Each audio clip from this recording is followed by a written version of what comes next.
Hello everybody and welcome. In this video I'm going to show you how to unpair your earbuds REDMI BUDS 6 Pro from your Android device.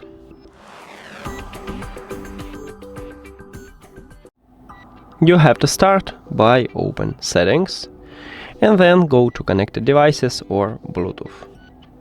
At the device list, click the information icon or settings icon near to your earbuds. And then at the left side we have a button Forget with this trash icon. And we need to tap on it.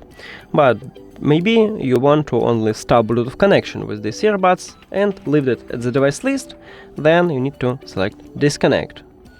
Now let's remove it, so Forget and Forget. Now we can put these earbuds to the charging case and close the case. That's it. Thank you for watching this video. If you found it helpful, please consider subscribing to the channel and leave the like on the video. See you later!